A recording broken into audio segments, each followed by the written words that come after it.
Nandito ako sa labas, pati si Palong, get inside, come here. Psst. Lay down, come here. Right here. Palong, get inside. Here. Ayan ang aking baby. Lay down.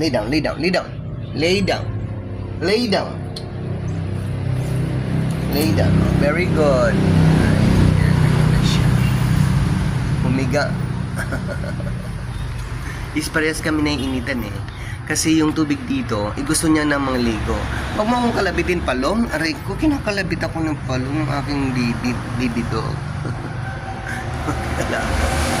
Kasi dito, sa totoo lang, dito sa Leyte, ang source ng tubig namin dito sa may Asin Leyte. Hindi Northern Leyte, hindi Southern Leyte, Asin Leyte Center.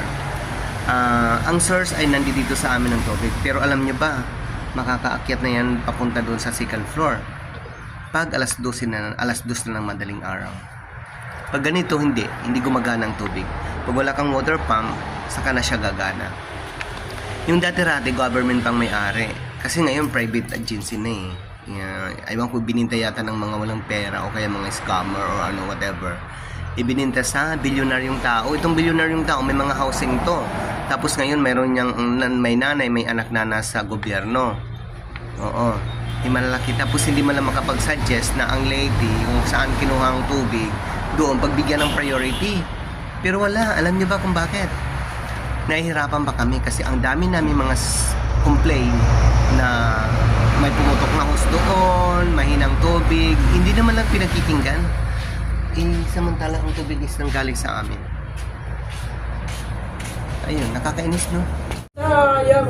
Ayun, so dito sa cubicle na to is mainit. Pero may operation ng meron operation yung gaming ko kasi meron akong machine dito. Pero ito, iwalang kuryente dahil brown out. Anyway, balik tayo sa tubig.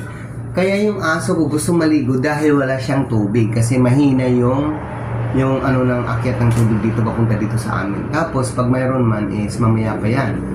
Katulad doon sa pinaka closer to the source of water, wala man lang, Diyos ko, isang patak lang, mas malakas pa yung patak ng ihi ko.